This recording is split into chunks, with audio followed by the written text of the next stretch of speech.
कामचोर बहू। कांता बहन की 2 बहुएं थीं, बड़ी कल्पना और छोटी प्रिया। कल्पना का जैसा नाम वैसा ही काम। सारा दिन कल्पनाओं में रहती, ना कोई काम करती न कोई धाम।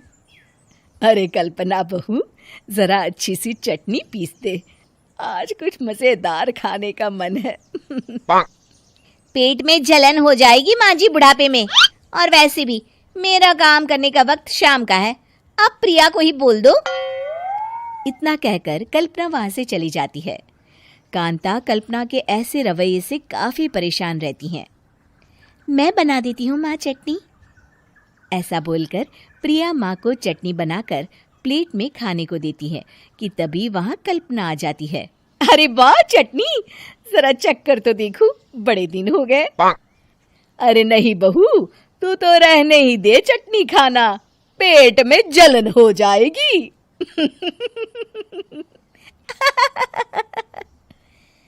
इतना कहकर कांता और प्रिया दोनों हंसने लगते हैं।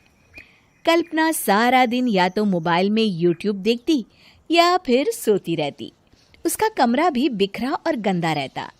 एक दिन कल्पना का पति अशोक उससे कहता है, अरे कल्पना, जानवर भी उस जगह को साफ कर लेता है जहां वो बैठता है, तुम तो इंसान हो, कैसे इतने गंदे कमरे में रह लेती हो?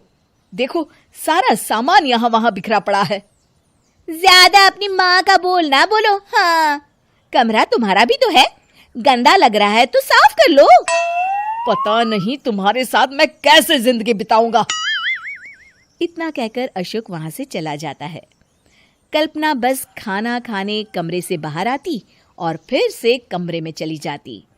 इससे कांता बहन काफी परेशान रहती। एक दिन प्रिया कांता से कहती है, माँ, मैं सारा दिन काम करके थक जाती हूँ, आप कल्पना दीदी से कहिए ना कि सुबह और शाम का काम बांट ले। मैं तो अब सिर्फ एक वक्त का ही काम करूँगी। हाँ।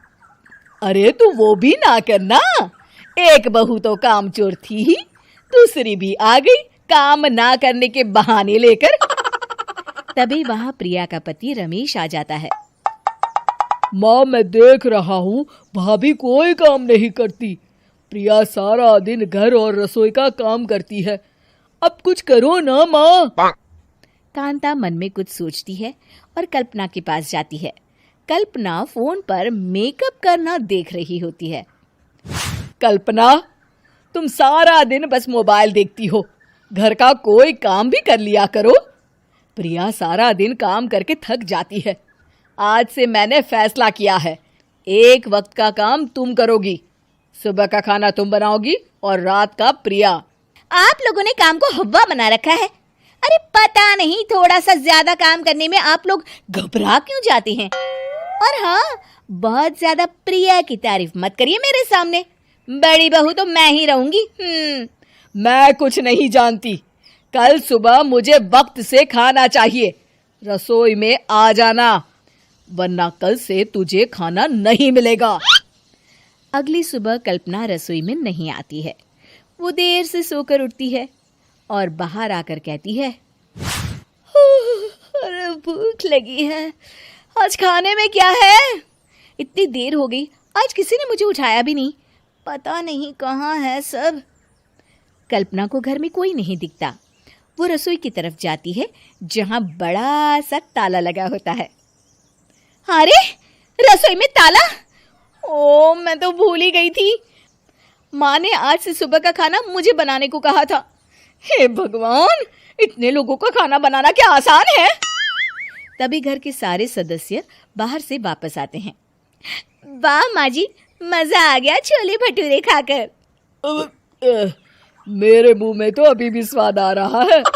अरे कल्पना, तेरे भरोसे रहते तो हम तो भूखे ही रह जाते। कल्पना को बहुत गुस्सा आ जाता है।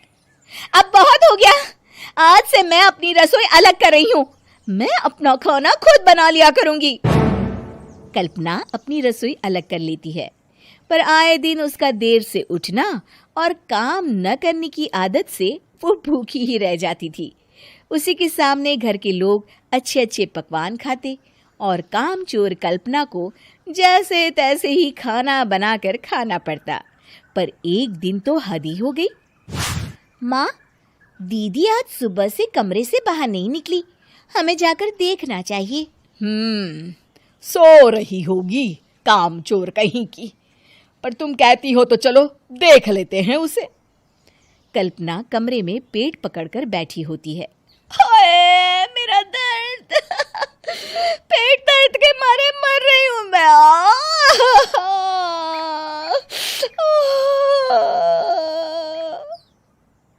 अरे दीदी, क्या हुआ?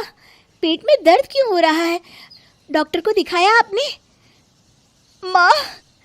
कल्पना खड़ी होती है और माँ जी के पास आती है। मुझे माफ कर दीजिए, अब से मैं सारे काम में मदद करूंगी, कभी आलस और काम चोरी नहीं करूंगी। हाँ, वो तो ठीक है, लेकिन अचानक क्या हो गया जो तू काम करने को तैयार हो गई? कामचोर कल्पना। माँ, लगातार बासी और उल्टा पुल्टा खाना खाने के कारण मेरे पेट में इन्फेक्शन हो गया है। काम न करना पड़े इसलिए मैं 2 दिन का खाना एक दिन ही बना लेती थी। बासी और खराब खाना खाने के कारण लेने के देने पड़ गए। पेट में दर्द हो रहा है। चलो अच्छा हुआ, देर आए दुरुस्त आए।